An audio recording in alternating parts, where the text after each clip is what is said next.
요즘 TV나 유튜브를 보면 먹는 것으로 프로그램을 많이 만들어냅니다. 사람들의 관심이 먹는 것에 있다 보니 다양한 재료로 우리의 시각과 미각을 자극하는, 끌어당기는 음식들을 만들어냅니다. 어떤 이들은 이 음식을 아주 맛있게 먹거나 또 엄청난 양의 음식을 먹어 보임으로써 사람들의 관심을 끕니다. 먹는 것이 사람들의 욕구를 강하게 당기는 것 같습니다. 오래전 나온 영화입니다. 식객이라는. 이 영화는 최고의 요리사인 대령 숙수를 요리 경연으로 선발하는 영화입니다. 이 영화 속에서 김상호 씨가 연기한, 조연으로 연기한 우중거라는 역이 등장합니다. 이 사람은 군 생활 중에 군 복무하면서 먹었던 그 라면의 맛을 잊지 못하고 그 군대에서 먹었던 라면의 그 맛있었던 맛을 재현하기 위해 여러 방법으로 시도하는 사람입니다. 군대 선임 취사병까지 쫓아가서 맛있는 라면을 만드는 비법과 그것을 먹는 법을 알려달라고 요청합니다. 영화에서 나오는 맛있는 라면 먹는 비법입니다. 첫 번째는 야외에서 먹는 것. 열심히 일한 후에 먹기. 세 번째는 몰래 먹는 겁니다. 네 번째는 뜨거울 때 먹는 것. 다양한 방법들이 지금 제시됐습니다만 모두 다 그때의 맛을 내기에는 부족했습니다. 실패했던 거죠. 이 영화의 끝부분에 라면 맛있게 먹는 법이라는 마지막 비법이 하나 소개됩니다. 그 내용은 배고플 때 먹는 것입니다. 맞습니다. 라면은 배고플 때 먹어야 합니다. 최고로 맛있게 먹으려면 배가 고파야 합니다. 우리 속담에도 시장이 반찬이라는 말이 있습니다. 배가 고프면 반찬이 없어도 반찬이 변변치 않아도 밥이 맛있다라는 의미입니다. 여러분 배고프십니까? 그렇다면 맛있게 음식을 먹을 준비가 되신 겁니다. 육신의 몸도 이런데 우리 영적인 몸은 어떻습니까? 하나님의 말씀을 대하는 우리의 모습은 어떻습니까? 꿀송이처럼 답니까? 요즘 유튜브나 인터넷이나 TV를 켜면 다양한 그리고 아주 양질의 말씀을 접할 수 있습니다. 좋은 재료로 우리의 영적인 것을 풍성하게 해줄 말씀들이 많이 있습니다. 가히 홍수시대라고 말할 수 있습니다. 그런데 홍수에 마실 물이 없듯이 이런 다양한 말씀이 있음에도 불구하고 우리의 심령을 시원하게 그리고 풍족하게 채워줄 말씀이 그렇게 많지 않는 것 또한 현실입니다. 문제가 무엇일까요? 그분들의 말씀이 잘못 전달돼서 그럴까요? 그분들의 말씀이 잘못 해석돼서 그럴까요? 아닙니다. 문제는 우리에게 있습니다. 우리가 말씀에 갈급해하지 않으니까, 내가 말씀에 배고프지 않으니까, 양질의 말씀이 우리에게 전달되더라도 마음에 와닿지 않는 것입니다. 하나님의 말씀 말고도 세상에 즐길 것들이 너무나 많으니까, 세상 재미에 너무나 푹 빠져 있으니까 양질의 하나님의 말씀이 우리 마음에 들어오지만 그것이 들어오지도 우리 마음에 남지도 않습니다. 이런 모습들이 우리에게 있다 보니 영적으로 우리는 건강하지 못한 상태를 만들고, 달고 오묘한 이 말씀이 우리에게 올 때 오히려 이것은 우리 입에 쓴맛을 내놓고 뱉어버리는 말씀으로 바뀌게 된다는 것이죠. 말씀은 우리에게 꿀송이처럼 단 것이 되어야 하는데, 우리가 그 꿀송이처럼 말씀을 먹지 못하니 하나님의 뜻을 알지도 못하고, 그래서 온전한 그리스도인으로도 살지 못하는 겁니다. 우리가 말씀을 꿀송이처럼 달게 먹으려면 그 말씀에 대한 갈급함, 허기짐, 말씀을 향한 뜨거운 열정들이 있어야 합니다. 우리가 다른 말로 하면 말씀에 대한 심령이 가난해져야 합니다. 그래야만 하나님이 주신 말씀이 꿀송이처럼 달고 우리를 새롭게 세울 수 있고 건강하게 만들어주는 양식이 될 수 있습니다. 세상 재미에 배부르면 하나님과 멀어질 수밖에 없습니다. 하나님과 멀어지면 하나님이 제공하신 말씀이 우리에게 다가오지가 않는 거죠. 영적으로 어두워지면 이런 상황이 발생되어집니다. 이스라엘의 상황이 그랬고, 어쩌면 지금 이 시대의 상황도 그런지 모릅니다. 우리가 읽었던 이 호세아서, 호세아 시대는 영적으로 아주 어두운 시대입니다. 호세아서의 시대를 호세아 가정으로 본다면 아주 판박이의 모습으로 나타낼 수 있는 것이죠. 호세아의 아내 고멜은, 이 아내 고멜은 음행을 저지르는 여인입니다. 하나님께서는 호세아 선지자에게 이 음란한 음행을 저지르는 여인과 결혼하라고 말씀하십니다. 기가 막힌 일이죠. 그런데 이 고멜이 결혼을 했으면 한 가정을 잘 이끌어갔으면 좋을 텐데, 오히려 이렇게 결혼을 했음에도 불구하고 호세아를 떠나 다른 남자의 품으로 떠나버립니다. 그렇게 떠났던 여인이 다시 호세아에게로 돌아옵니다. 그것도 임신한 상태로. 얼마나 기가 막힐까요? 호세아로서는 이것을 받아들일 수 없는 상황이 됐을 것입니다.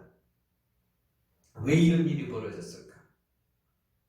하나님께서는 선지자로 호세아를 세우셨으면 좀 더 거룩하고 그럴싸한 일들을 시키셔야 될 터인데, 왜 호세아를 음란한 여인과 음행을 저지르는 그 여인과 함께 가정을 이루라고 말씀하셨을까요? 그것은 호세아를 통해 이스라엘 백성에게 전하고 싶으신 하나님의 뜻이 있으셨기 때문입니다.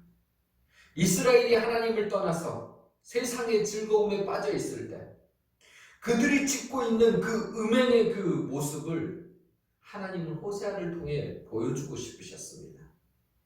사실 그 전에도 수많은 선지자들이 이스라엘 백성들에게 하나님의 말씀을 전했습니다.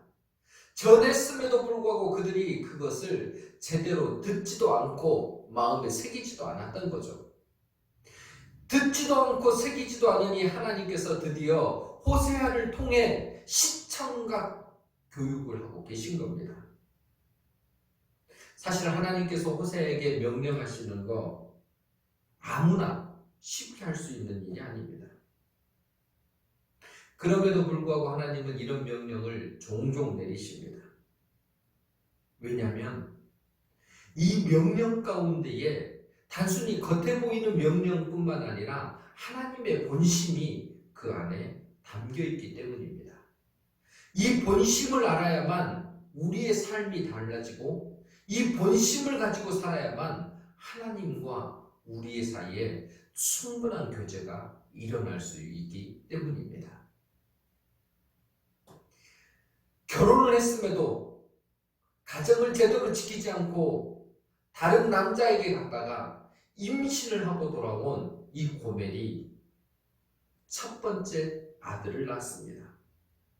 하나님께서 그 아들의 이름을 지어줍니다. 4절 말씀 보십시다. 여호와께서 호세에게 이르시되 그의 이름을 이스라엘이라 하라. 조금 후에 내가 이스라엘의 피를 에후의 집에 갚으며 이스라엘 족속의 나라를 폐할 것임이니라.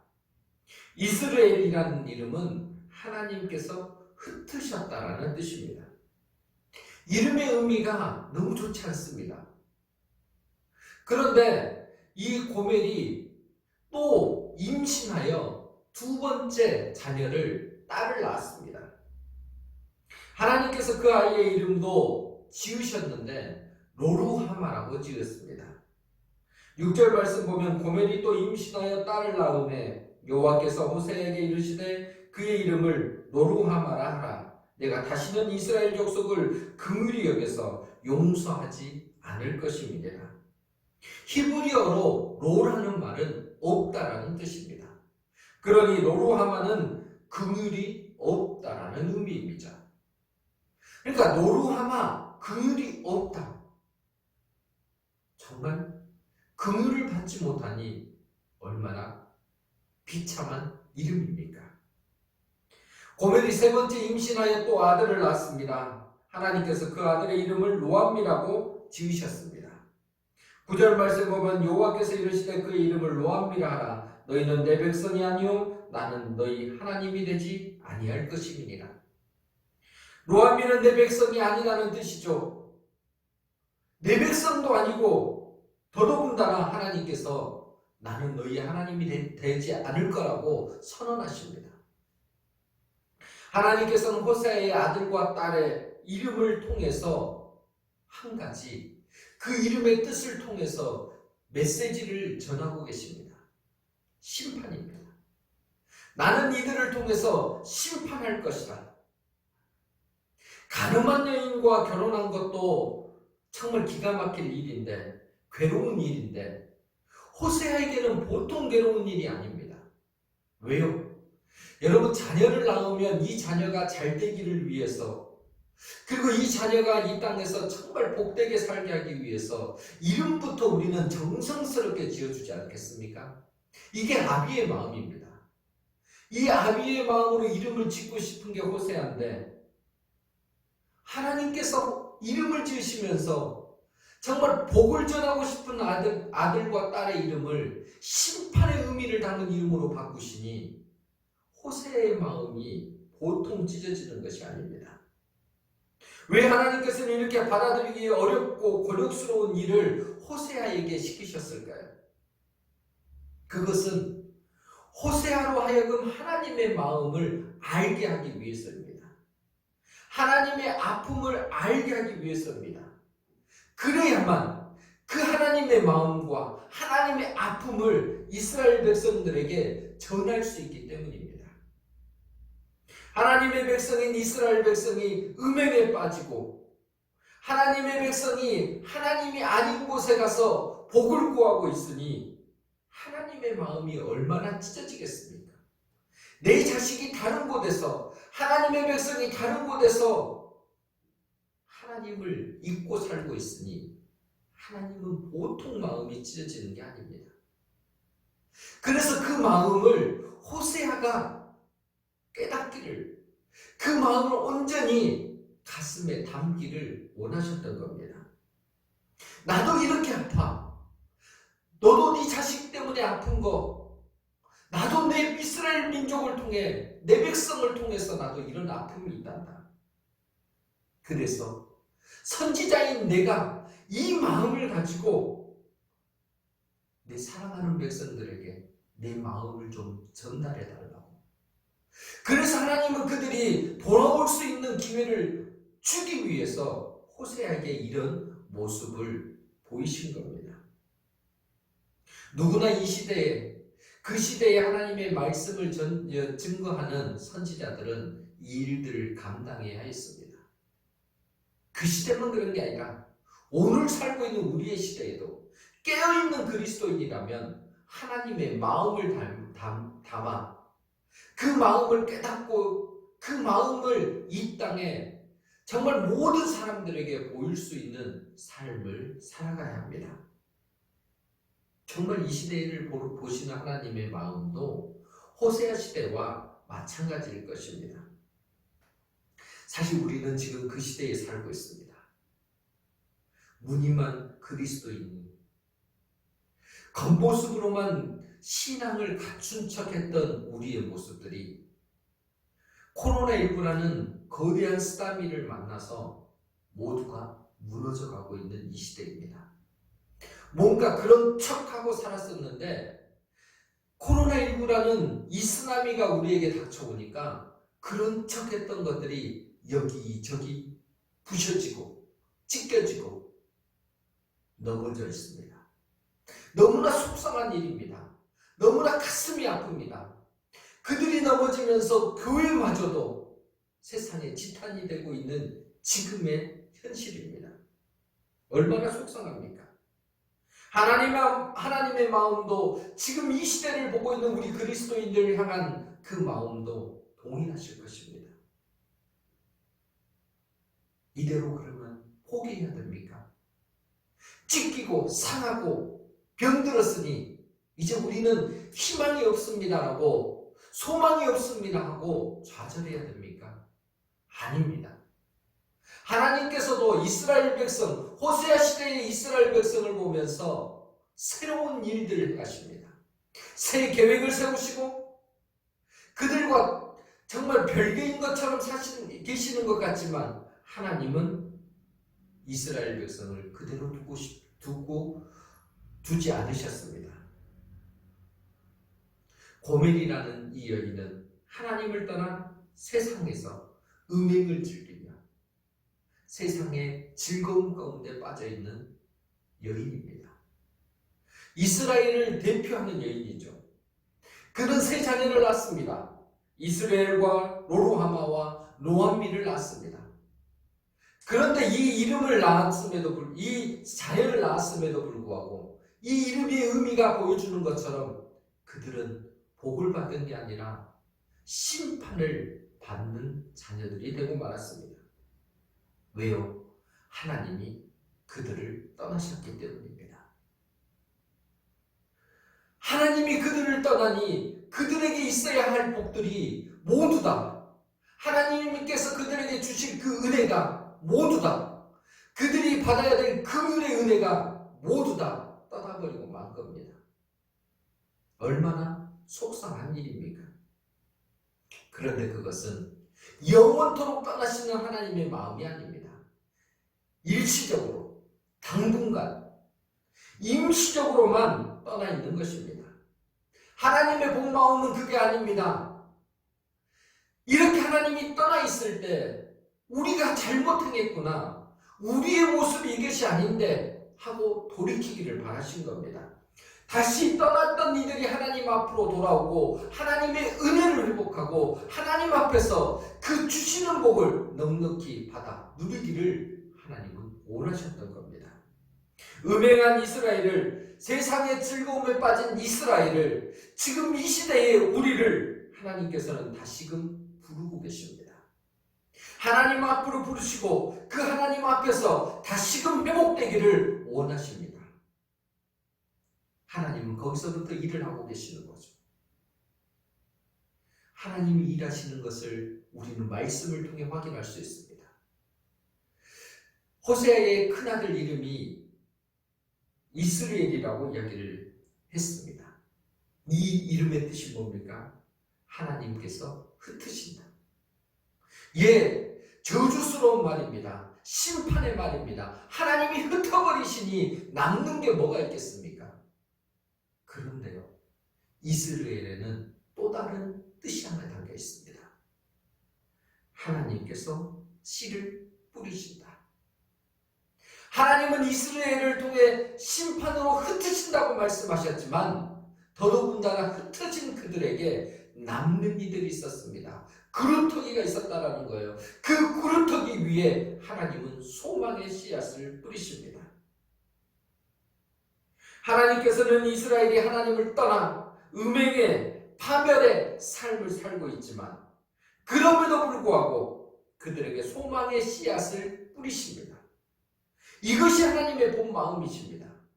흩어지는 것이 본 마음이 아니라 흩어져 있지만은 그곳에다가도 소망의 씨앗을 뿌리고 다시 소망의 씨앗들이 하나님의 백성으로 자라고 하나님의 복을 받는 사람들로 바뀌어지기를 소원하시는 것, 이게 하나님의 본 마음이십니다. 우상 숭배하며 하나님을 떠난 이스라엘을 보면서 괴롭고 힘드셨지만 다시금 그들을 붙들고 회복시키시고 싶은 하나님의 사랑이 이스라엘이라는 이름에 담겨 있습니다. 이것을 다른 말로 그러나 사랑이라고 말합니다. 그러나 사랑입니다. 이 그러나 사랑은 지금 우리에게도 해당되어지는 말씀입니다. 특별히 코로나19와 같은 한 번도 경험해 본 적이 없는 고통의 순간에도 하나님께 나오기보다는 오히려 세상으로 더 가까이 가고 세상 깊숙이 빠져서 허우적거리고 있는 우리들에게 하나님의 그러나 사랑은 유효합니다. 우리 모두가 지금의 상황에 상관없이 하나님의 이 그러나 사랑을 덧입고 힘입고 소망을 가지고 나가는 우리 모두가 되기를 소원합니다. 그럼 하나님께서 우리에게 주시고자 하는 이 그러나 사랑, 이 그러나 사랑의 의미가 무엇인지를 우리는 알아야 합니다. 그러나 사랑은 절망적 환경에서 소망을 선포하는 것입니다. 암담한 현실을 좌절로 멸망으로 사는 것이 아니라 약속을 붙잡고 다시 소망의 씨앗을 뿌리면서 일어나는 것이 그러나 사랑입니다. 10절 말씀을 보십시다. 그러나 이스라엘 자손의 수가 바닷가의 모래같이 되어서 헤아릴 수도 없고 셀 수도 없을 것이며 전에 그들에게 이르기를 너희는 내 백성이 아니라 한 그곳에서 그들에게 이르기를 너희는 살아계신 하나님의 아들들이라 할 것이라. 하나님께서는 10절 말씀을 시작을 그러나로 하고 계십니다. 이 말은 앞에서 호세아의 자녀들에게 하셨던 말을 뒤집는 겁니다. 하나님이 흩으시고 긍휼이 없고 내 백성이 아니라고 하셨던 그 말씀들을, 심판의 이 모든 메시지들을 뒤엎는 말씀입니다. 세상 즐거움에 빠져있는 이스라엘을 사실 하나님은 꾸중하시고 책망하시고 징계하시겠다고 말씀하셨습니다. 그런데 이것은 채찍을 통해서, 징계를 통해서 본래의 자리로 돌아오게끔 하고 싶은 하나님의 의도이십니다. 하나님의 본뜻은 다른 데 있으시다는 거죠. 하나님의 본심은 이스라엘을 절망적 상황으로 몰아넣으시려는 것이 아닙니다. 오히려 10절에 기록된 것처럼 절망적 상황에 있는 그들을 복된 하나님의 자녀들로, 하나님의 백성들로 다시금 번성하게 해주고 싶으신 마음입니다. 그래서 절망적 상황임에도 불구하고 소망을 선포하십니다. 하나님께서는 이 소망의 약속을 해주고 계시는 겁니다. 하나님께서 이 본심을 드러내며 소망의 약속을, 희망의 이야기를 하시는 것은 무엇 때문입니까? 이스라엘 백성이 회개했기 때문입니까? 이스라엘 백성의 행동에 변화가 일어났고 이제 변화된 삶으로 하나님 앞에 새로운 것들을 결단했기 때문입니까? 아닙니다. 이스라엘은 회개하지 않았고 변화하지 않았습니다. 오히려 더 죄의 구렁텅이에 빠졌고 결국 그렇게 살다가 BC 722년에 아수르에 의해서 멸망까지 당하고 맙니다. 사실 이스라엘 백성에게는 하나님의 소망을 받을 만한 이유가 단 한 가지도 없었습니다. 이 단 한 가지도 없는 사실이 하나님의 그러나를 가져오게 됩니다. 그러나를 가져오는 이유는 이스라엘이, 아니 우리 모두가 하나님으로부터 사랑받을 만한 조건이 하나도 없었기 때문에 그러나입니다. 소망의 씨앗이 하나도 발견되지 않았던 그 순간, 그럼에도 불구하고 하나님은 그들에게 소망의 씨앗을 선포하십니다. 이유는 딱 한 가지입니다. 우리는 하나님의 사랑을 받을 만한 단 한 가지의 이유도 없지만 하나님께서는 그럼에도 불구하고 10절 말씀에 하반절에 있는 것처럼 하나님의 살아계심 때문에 우리에게 그러나 사랑을 베풀어 주십니다. 하나님의 살아계심, 단순히 생존하시고 단순히 살아계신 그 이름만으로만 이야기하는 것이 아닙니다. 이 하나님이 살아계시다는 의미는 하나님은 신실하신 분이시며 영원하신 분이시라는 뜻입니다. 이분은 신실하시고 영원하시며 또한 약속하신 것을 지키시는 분이십니다. 그러니까 역사 속에서 온전히 우리가 다 그것을 깨닫지 못해서 그런 것이지 하나님은 여전히 일하고 계시며 태초부터 이스라엘 시대에도 신약의 시대에도 지금의 시대에도 또 앞으로도 하나님은 일하고 계실 분이십니다. 선하고 늘 옳으신 것을 우리를 복되게 만드시는 일로 일하고 계신다는 사실입니다. 오늘 우리가 읽은 10절 말씀은요, 창세기 22장 17절과 18절 말씀을 다시 한번 상기시키는 언약의 새로운 말씀입니다.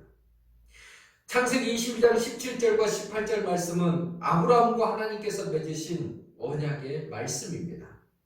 내가 내게 큰 복을 주고 내 씨가 크게 번성하여 하늘의 별과 같고 바닷가의 모래와 같게 하리니 내 씨가 그 대적의 성문을 차지하리라.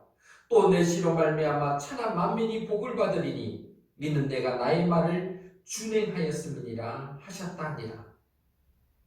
하나님께서는 아브라함이 그의 아들 이삭을 하나님께 바치려고 하는 그 믿음을 보시고 창세기 12장과 15장과 17장에 하셨던 말씀들을 다시 한번 확인시켜 주신 겁니다. 아브라함을 믿음의 사람으로 만들어 가셨던 그 하나님께서 이제 그 아브라함이 하나님의 마음을 헤아리고 그 믿음에 걸맞는 행동을 했을 때 기뻐하셨습니다. 그래서 그동안 아브라함에게 하셨던 그 모든 약속들을 총정리해서 22장 17절과 18절에 말씀하시는 겁니다. 그런데 아브라함 한 명에게 복을 주신다는 것이 아니라 그의 아들 이삭과 야곱과 요셉뿐만 아니라 그의 자손들에게까지도 하나님은 이 약속의 말씀을 실행시키시겠다라고 약속해 주신 겁니다. 이 말씀이 있고 나서 천년의 시간들이 더 지났음에도 불구하고 여전히 하나님은 다시금 아브라함의 약속의 말씀을 호세아 시대에 호세아에게 이스라엘 백성에게 명령하고 계십니다. 아브라함 때도 살아계셨고 지금도 살아계시고 또 앞으로도 살아계실 그 하나님께서 이 하신 약속을 신실하게 지키시겠다라는 말씀입니다. 이것은 이스라엘의 행위가 온전해서가 아닙니다. 이스라엘이 뭔가 선한 일을 행해서가 아닙니다. 이것은 하나님의 본성이십니다. 하나님은 늘 우리를 선하고 좋은 일로 이끄시는 좋으신 하나님이십니다. 이것을 호세아도 이스라엘 백성도 지금 우리도 알기를 원하셨습니다. 그래야만 우리 모두가 하나님의 이 본심을 알아야만 하나님이 주시고자 하는 복을 누릴 수 있기 때문입니다. 그것이 소망이 되어지는 것이고 우리가 소망의 씨앗을 뿌리는 또 다른 이유이기도 합니다. 10절 말씀을 그냥 글자로만 읽지 마십시오. 물론 복된 말씀이니 읽기만 해도 기분이 좋아지고 행복해집니다. 하지만 이 복된 말씀을 이루시려면 하나님의 본심인 그러나 사랑을 우리는 확실히 알아야 합니다. 하나님의 약속하시면 반드시 지키십니다. 하나님은 그 약속을 신실하게 행하시는 분이십니다. 그런데 하나님께서 이 약속을 지키시려고 하는데 받아야 될 이스라엘이, 받아야 할 우리가 준비되지 못한다면 그 은혜를 그 사랑을 어떻게 받겠습니까? 오히려 하나님을 떠나 다른 곳에 관심을 갖고 그곳에서 하나님 내게 복을 주십시오. 하나님 내게 은혜를 베풀어 주십시오. 하나님 내게 이 일들을 처리해 주십시오라고 요청하고 있는 것은 아닙니까?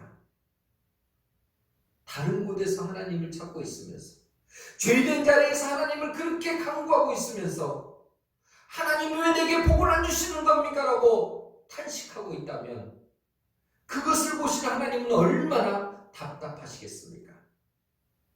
그래서 하나님은 호세아를 통해서 나는 너희를 그러나 사랑한다라고 선포하고 계시는 겁니다. 이 그러나 사랑을 제발 좀 알아달라. 제발 좀 이 마음 좀 헤아려 달라고 호세아를 통해 이스라엘 백성에게 오늘 이 본문을 통해 우리 모두에게 말씀하고 계시는 겁니다.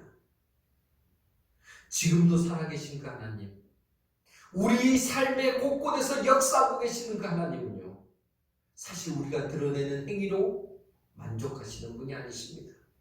우리의 그 선한 행위 때문에 우리에게 복을 주시기도 하고 우리가 악을 행했기 때문에 그 복을 거두시는 그런 분이 아니십니다. 오히려 우리의 행위와 상관없이 하나님이 보고 싶으신 것은 우리 가운데 있는 하나님을 향한 갈급함입니다. 하나님에 대한 온전함입니다. 우리가 하나님을 향한 신실한 그 마음을 보고 싶으신 겁니다. 우리가 진실로 마음 깊은 곳에서부터 하나님을 찾고 갈급한 그 마음을 가지고 나가면 우리가 연약하고 부족하더라도 하나님은 우리를 받아주십니다. 능력이 부족해서 하나님 우리는 어떻게 살 줄 모르겠습니다라고 한탄하고 있는 그 순간에도 하나님을 갈급하는 그 심령으로 나가면 하나님은 우리의 그 모습 위에 연약한 것을 채우시고 부족한 것을 강하게 만들어 주시며 할 수 없는 것을 할 수 있게끔 다시금 세워주시는 하나님이십니다. 지금 절망의 상황에 빠져 있습니까? 낙담의 상황입니까? 그럴지라도 하나님의 마음을 알고 하나님 앞에 나오면 하나님께서 그러나 사랑으로 우리의 모든 문제를 해결해 주십니다. 하나님께서 아무리 외치셔도 이것을 이스라엘 백성이 알지 못하니 하나님께서 호세아를 통해 그러나 사랑을 보여주신 것입니다. 이렇게요. 고멜이 범죄했습니다. 그런데 호세아는 그럼에도 불구하고 사랑했습니다. 고멜은 음란하였습니다. 그럼에도 불구하고 호세아는 용서했습니다. 고멜은 다른 남자의 품으로 수없이 찾아갔습니다. 그럼에도 불구하고 호세아는 그녀와 다시 살았습니다. 고멜은 돌로 때려 죽임을 당할 수밖에 없는 죄를 저질렀습니다. 그럼에도 불구하고 호세아는 죄를 감추어주고 끝까지 살려주었습니다. 여기서 보여주는 호세아의 사랑이 하나님이 우리에게 보여주고자 하는 그러나 사랑입니다. 받을 수 없음에도 불구하고 하나님께서 넉넉히 주시는 그 사랑, 품어줄 수 없음에도 불구하고 품어주시는 그 사랑, 죽을 수밖에 없는데도 불구하고 살려주시는 그 사랑, 그것을 간직한 사람들이, 그 사랑이 하나님이 우리 모두에게 부어주고자 하시는 그러나 사랑입니다. 그런데 그건 일시적입니다. 시간이 지나면 어쩌면 사라져버릴 수밖에 없는 그런 것들입니다. 그런데 하나님은 이 그러나 사랑의 완벽하고도 결정체인 모습으로 우리에게 다시금 그러나 사랑을 보여주셨습니다. 그러나 십자가 사랑입니다. 그러나의 단순한 사랑이 아니라 그러나의 십자가를 집어넣으신 독생자 예수 그리스도의 사랑을 우리에게 보여주신 것입니다. 죄로 인하여 심판받을 인생, 하나님으로부터 멀어진 인생, 비참함과 절망이 가득한 인생, 그것 때문에 결국은 죽어가는 우리의 인생. 하나님께 사랑받을 단 하나의 이유도 간직하지 못했던 우리에게 하나님께서는 그런 나의 사랑으로 독생자를 보내주셨습니다. 독생자의 사랑을 보내주시면서 십자가에 예수 그리스도를 죽게 만드셨습니다. 하나님이 세상을 이처럼 사랑하사 독생자를 주셨으니 이는 그를 믿는 자마다 멸망하지 않고 영생을 얻게 하려 하심이라. 우리에게 영생을 주시고 하나님의 자녀가 되게 하시고 그 권세를 주시기 위해 그러나 십자가 사랑을 우리에게 부어주신 것입니다. 우리가 어찌 그러나 십자가 사랑을 다 이해할 수 있겠습니까? 우리가 이해하지 못하기 때문에 때로는 그 사랑을 거부하기도 합니다. 오히려 하나님을 떠나서 멀리 가기도 합니다. 하나님은 왜 그러십니까? 라고 원망하기도 합니다. 그런데 아십니까? 우리가 멀리 떠났더라도 하나님의 사랑을 거절했더라도 갈급한 심령 가운데서 우리의 안타까운 좌절의 그 순간에서 고통의 순간 가운데서 그러나 십자가의 사랑에 주님을 만나면 우리 인생이 변하기 시작합니다. 소망이 없던 사람들이 그러나 십자가의 사랑으로 새 힘을 얻기 시작을 하고 좌절 가운데 있었던 사람들이 그러나 십자가의 사랑으로 말미암아 새로운 힘을 얻기 시작을 합니다. 우리가 만난 주님은 우리의 인생을 바꿔주시면서 우리에게 새로운 길을 제시해 주십니다. 좌절하고 낙담하고 실패할 수밖에 없는 우리의 인생에 소망을 주시고 생명을 주시고 힘을 주셔서 새로운 은혜의 길을 가게 만드십니다. 우리에게 그 어떤 그러나 십자가의 사랑을 받을 만한 이유가 없음에도 불구하고 하나님은 다시금 배반한 우리를 부르셔서 그러나 사랑으로 복을 주시겠다고 말씀하십니다. 그 하나님을 만나니 얼마나 감격스럽습니까? 그 하나님의 사랑을 받을 수 있으니 그 하나님으로 말미암아 새로운 삶을 생명을 얻을 수 있으니 얼마나 감격스럽습니까? 그래서 그 힘으로 우리는 소망의 씨앗을 뿌릴 수 있습니다. 비록 지금 당장 아무런 변화가 있지 않더라도 우리는 소망의 길을 걸어갈 수 있습니다.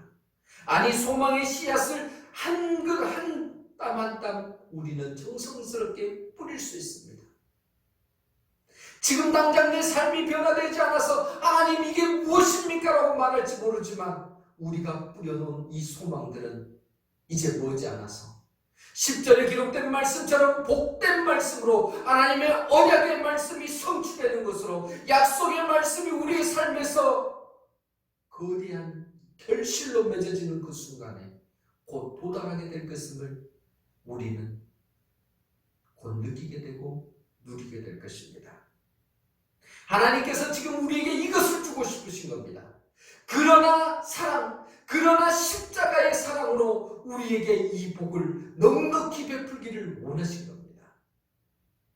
사랑하는 성도 여러분, 지금 무엇을 갈급하고 계십니까? 우리 마음은 어디를 향하고 있습니까? 하나님을 온전히 바라보지 않으면서 하나님 내게 주실 복이 무엇입니까? 라고 외치고 있는 것은 아닙니까?